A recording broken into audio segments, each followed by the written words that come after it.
Il avait, comme il parlait ainsi, qu'une femme se éleva à la voix du milieu de la foule et lui dit, heureuses les entrailles qui t'ont porté et les seins que tu as suscités. Jésus lui dit non. Mais non, non, il dit non.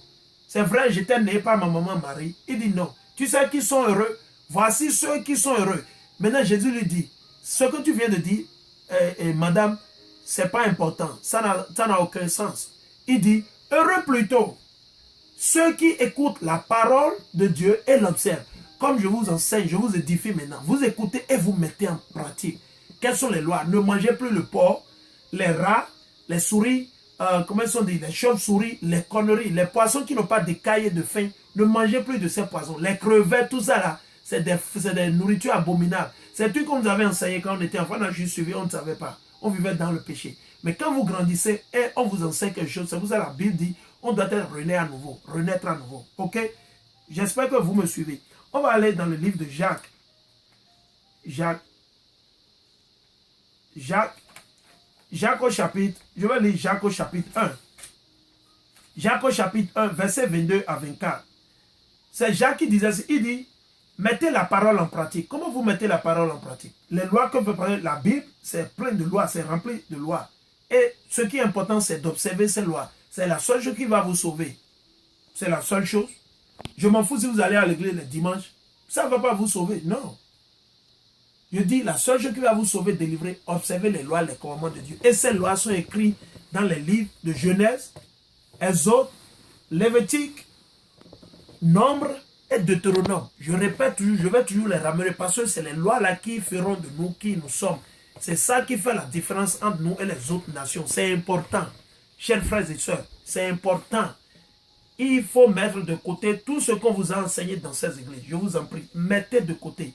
Ne me croyez pas, moi je suis personne. Je vais vous donner les préceptes et vous-même vous cherchez. Vous lisez. Lisez vous-même les préceptes.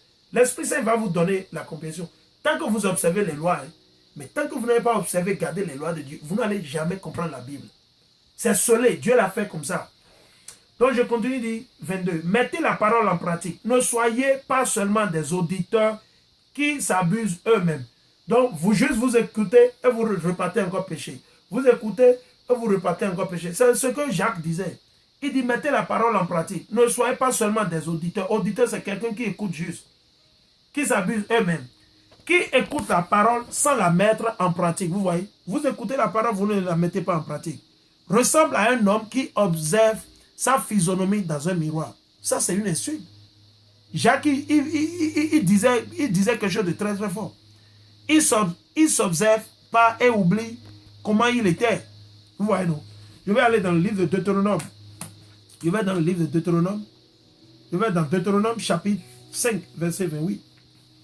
Louange à l'Éternel, louange à Dieu, toujours. Ça, c'est le livre de Deutéronome, chapitre 5, verset 28 à 29.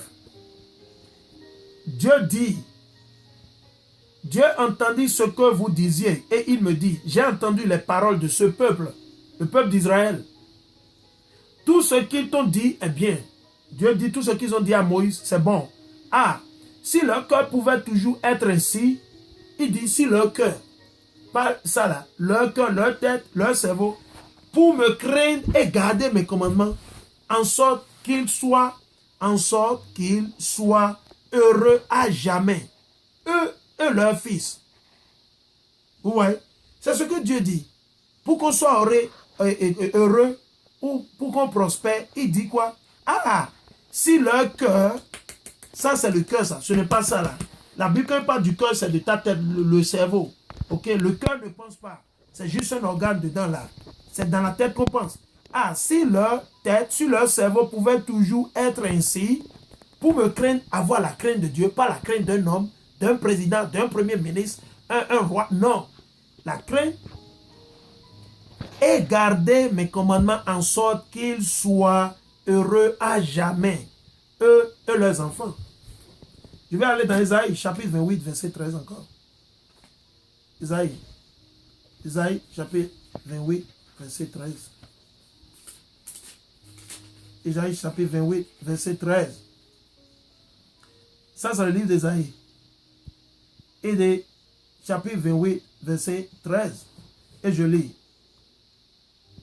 Aussi Dieu va leur parler ainsi, afin qu'en marchant il tombe à la renverse, qu'il soit brisé, pris au piège, emprisonné. C'est pourquoi écoutez la parole de Dieu, homme insolent, gouverneur de ce peuple qui est à Jérusalem. Vous avez dit, nous avons conclu une alliance avec la mort. Donc, qu'est-ce qui se passait? Nos gens ne voulaient pas faire les commandements de Dieu. Donc, Dieu disait, quoi? Je vais vous livrer. Je vais vous livrer à des esprits sataniques qui vont vous désorienter. Comme vous ne voulez pas observer mes lois, mes commandements, je vais vous livrer à Satan. Je vais aller dans Jérémie. Jérémie au chapitre 6. Je vais lire Jérémie chapitre 6. Le livre de Jérémie au chapitre 6. Jérémie chapitre 6, versets 16 à 17. Et je lis ainsi. Ainsi parle Yahvé ou Dieu. Arrêtez-vous sur les routes et voyez. Renseignez-vous sur les chemins de jadis. Quelle était la voie du bien? La voie du bien, c'était en gardant les commandements, les lois de Dieu. Si les nègres ont été pris en esclavage, comme esclaves, où on souffre aujourd'hui jusqu'à aujourd'hui, où on parle les langues français, anglais, espagnol, c'est à cause de notre désobéissance. C'est pour avoir abandonné les lois de Dieu, de l'Éternel. C'est pour ça qu'on souffre. Hein? C'est pour ça qu'on souffre. Ok? Je vais lire. C'est Jérémie chapitre 6, versets 16 à 17. Je vais lire encore. Ainsi parle Dieu. Arrêtez-vous sur les routes et voyez.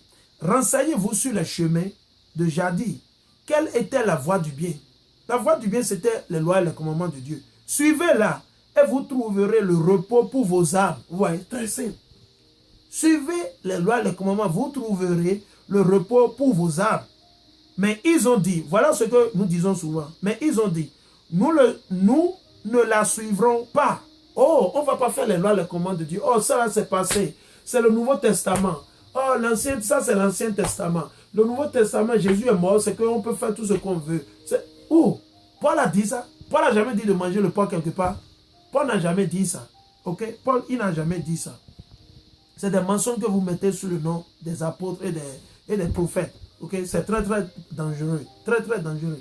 Il dit, suivez-la et vous trouverez le repos pour vos âmes. Pour vos âmes. Mais ils ont dit, nous n'y prêterons pas attention. Alors, nation, écoutez, assemblée, connaissez ce qui va leur arriver. Terre, écoute, voici que j'amène un malheur sur ce peuple-là. C'est pour ça que Dieu a mis, c'est Dieu qui a mis le malheur sur nous. Il a le droit de faire ça. Quand vous désobéissez à votre père, à votre papa, qu'est-ce que vous faites? Il vous tabasse, il vous bat. C'est normal. Dieu, il est de la même manière. C'est cet esprit que Dieu a mis sur nos parents. C'est pour ça qu'il nous tabasse quand on fait du mal. Dieu dit quoi? Le même Dieu, vous pensez que Dieu est amour? Non. C'est Dieu qui tue, c'est lui qui donne la vie. C'est lui qui fait tout ça là. Voilà. C'est pour vous les chrétiens. Tellement émotionnés. Tellement avec le sentiment. Oh, tu m'as offensé. Oh, non. Écoute. Il dit. Mais ils ont dit, vous avez dit dans votre tête, nous n'y prêterons pas attention. Alors, nation, écoutez, assemblée, connaissez ce qui va leur arriver. Terre, écoute. Voici que j'amène un malheur sur ce peuple-là. C'est le fruit de leur pensée. Car ils n'ont pas fait attention à mes paroles. Et ils ont méprisé ma loi. Vous avez méprisé les lois de Dieu. C'est fini, c'est le malheur qui va arriver. Allez voir vos charlatans. Faites vos gris-gris. Allez réciter vos Je vous salue Marie. Faites tout ce que vous avez fait. Toutes ces conneries-là. Ça ne va rien changer. Satan va vous décevoir. Il va vous donner un truc. Vous allez penser que c'est Dieu qui fait. Et le malheur va encore toujours retourner sur vous. Le malheur va toujours encore retourner sur vous. Ok? Il dit, voici que j'amène un malheur sur ce peuple-là. Le peuple d'Israël. C'est le fruit de leur pensée. Car ils n'ont pas fait attention à mes paroles. Et ils ont méprisé ma loi. Donc, tout ce que je voulais lire pour vous. Ok? Je vais dans le verset de chapitre 23. Jérémie, chapitre 23. Jérémie, chapitre 23. Jérémie, chapitre 23. Jérémie, chapitre 23. Et je vais lire 33 à 38. 33 à 38. Ok. Verset 33. Et quand ce peuple, ou un prophète, ou un prêtre te demandera, quel est le fardeau de Dieu, de Yahvé, tu leur répondras, c'est vous le fardeau, nous sommes le fardeau. Vous dont je vais me délaisser, oracle de Dieu. Et le prophète, le prêtre ou celui du peuple qui dira, fardeau de Dieu, je le visiterai, cet homme-là, ainsi que sa maison. Ainsi parlerez-vous, entre frères. Qu'a répondu Dieu ou Yahvé? Ou qu'a dit Dieu, qu'a dit Yahvé? Mais vous ne mentionnerez plus le fardeau de Dieu, car le fardeau est pour chacun sa propre parole. Ouais, c'est nos propres paroles, parce qu'on ne suit pas les lois de Dieu. Et vous pervertissez les paroles de Dieu vivant. Yahvé, Sabaoth, notre Dieu, le Dieu unique d'Israël. Tu parleras ainsi au prophète. Que t'as répondu? Il dit, que t'as répondu Yahvé? Ou qu'a dit Yahvé? Mais si vous dites fardeau de Yahvé, alors ainsi parle Yahvé. Puisque vous employez cette expression fardeau de Yahvé, alors que je vous ai fait avertir de ne plus dire fardeau de Yahvé, à cause de cela, je vous soulèverai et je vous jetterai loin de ma face. Ouais, Dieu a dit qu'il va nous jeter loin de sa face.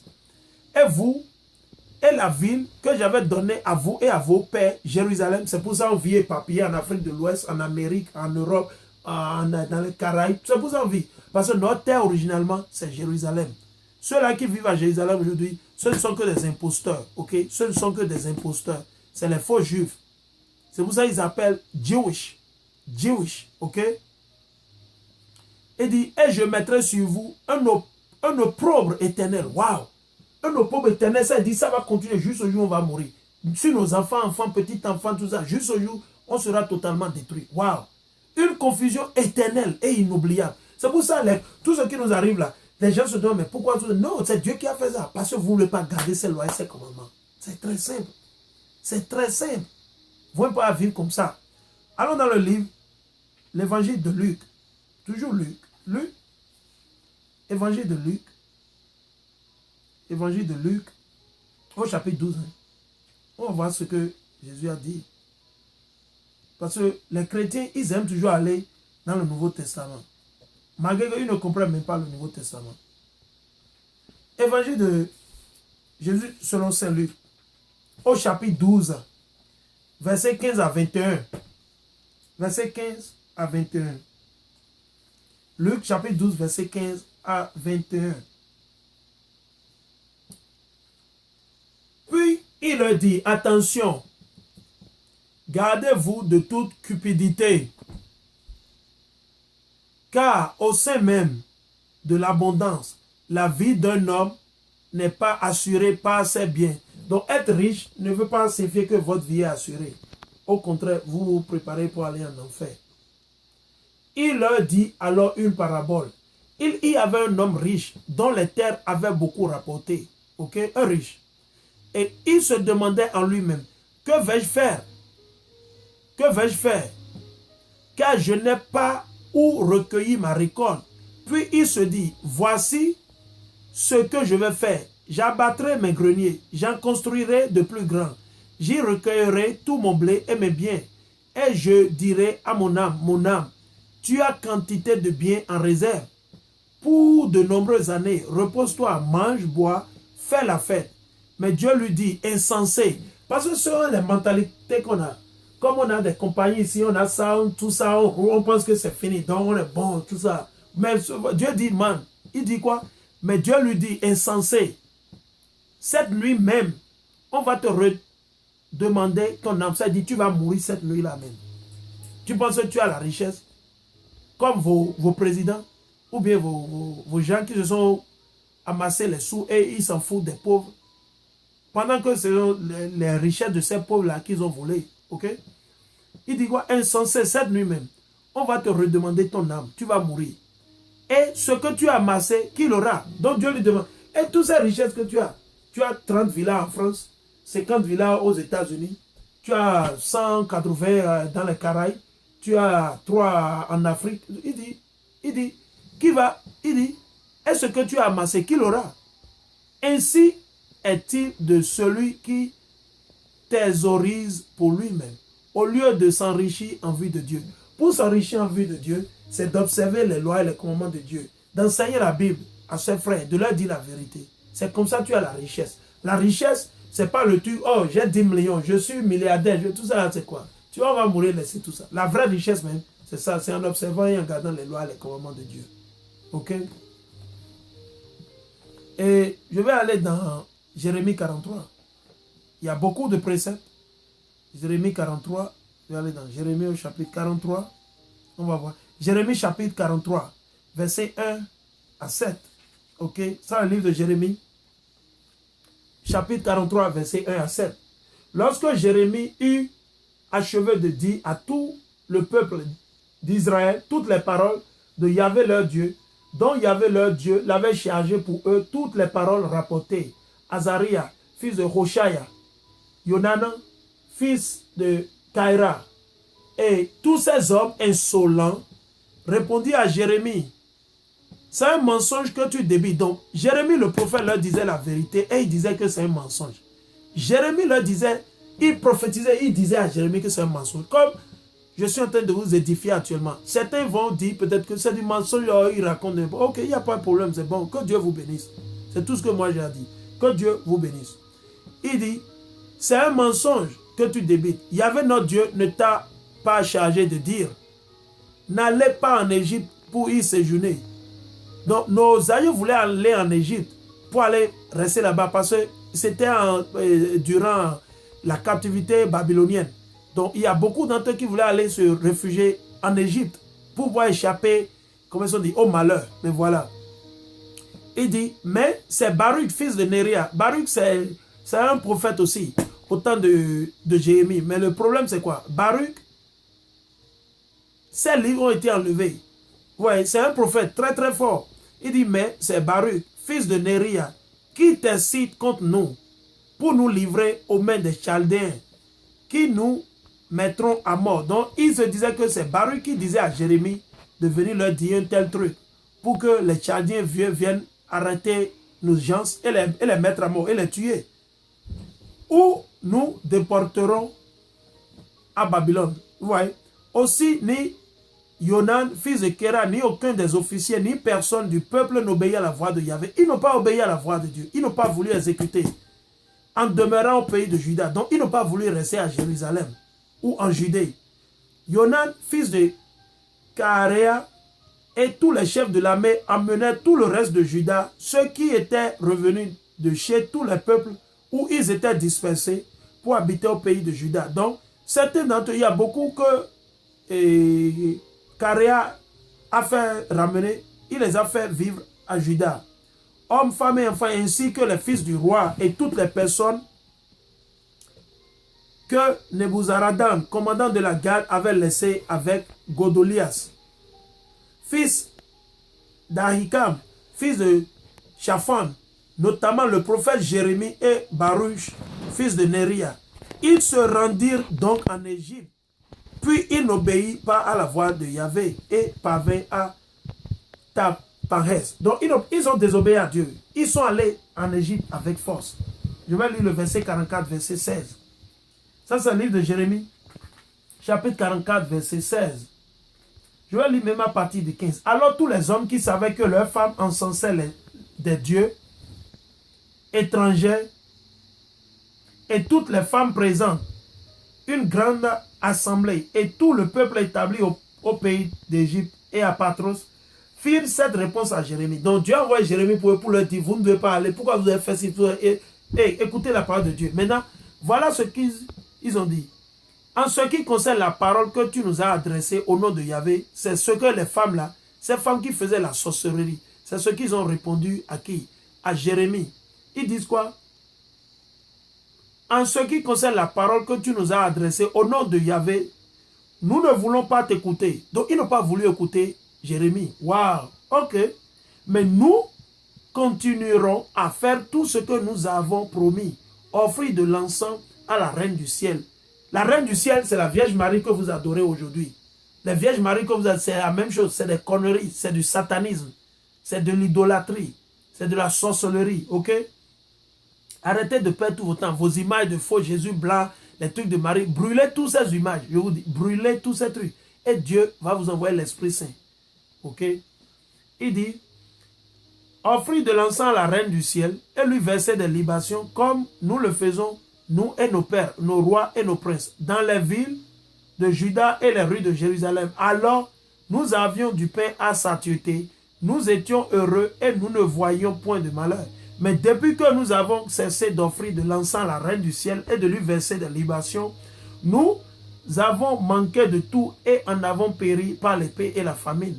Mais ils ont péri parce qu'ils ont désobéi à Dieu. Ce n'est pas parce qu'ils ont abandonné. Non, parce qu'ils adoraient les idoles, les trucs. C'est pour ça qu'ils ont péri.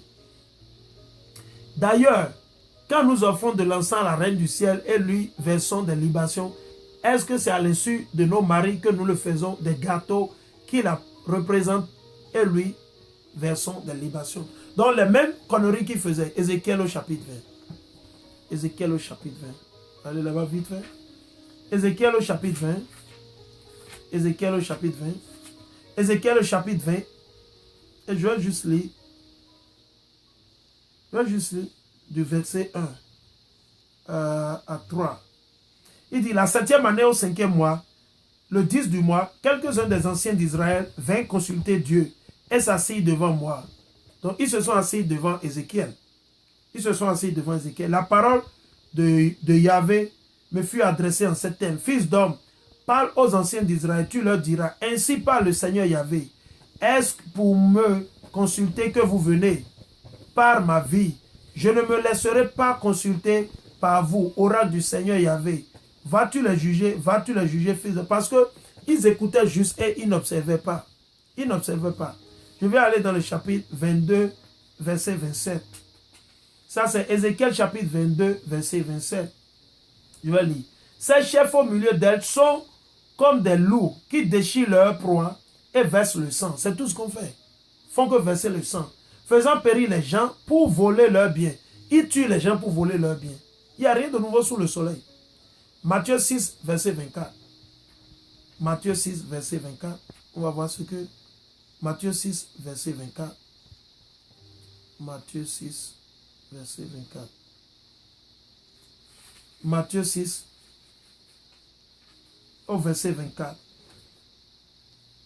Il dit, nul ne peut servir 2 maîtres. Ça, c'est Évangile de Jésus selon saint Matthieu. Chapitre 6, verset 24. Nul ne peut servir 2 maîtres. Vous ne pouvez pas servir 2 maîtres. Soit vous servez Dieu ou vous servez Satan. Il faut choisir un côté. Ok? Nul ne peut servir 2 maîtres. C'est ce que Jésus disait. Ou il haïra l'un et aimera l'autre. Soit vous aimez Dieu et vous détestez Satan. Soit vous aimez Satan et vous détestez Dieu. C'est l'un ou l'autre. Ou il s'attachera à l'un et méprisera l'autre. Vous ne pouvez servir Dieu et l'argent. Ouais, vous qui courez après l'argent, c'est que vous voulez être riche, et vous n'avez même pas la crainte de Dieu, vous ne pouvez pas écouter la parole de Dieu. Dieu ne dit pas de ne pas travailler pour manger, il faut travailler, c'est même recommandé de travailler. Mais vous voulez de l'argent à tout prix, et vous êtes prêt à faire des sacrifices en vue de vendre vos âmes à Satan pour devenir, comment ça dit, fameux, pour devenir chanteur fameux, pour devenir ci, pour devenir... Non, ça n'aboutit à rien. C'est pour ça que quand vous allez dans le livre de Marc, au chapitre 8, verset, si j'ai bonne mémoire, chapitre 8, verset 44 ou bien c'est 47 ou 37, il disait quoi? Que à quoi sert à un homme de vendre son âme au diable pour conquérir le monde entier? C'est ce que vos stars font, vos chanteurs, vos acteurs, vos politiciens, la majorité d'eux, c'est ce qu'ils font.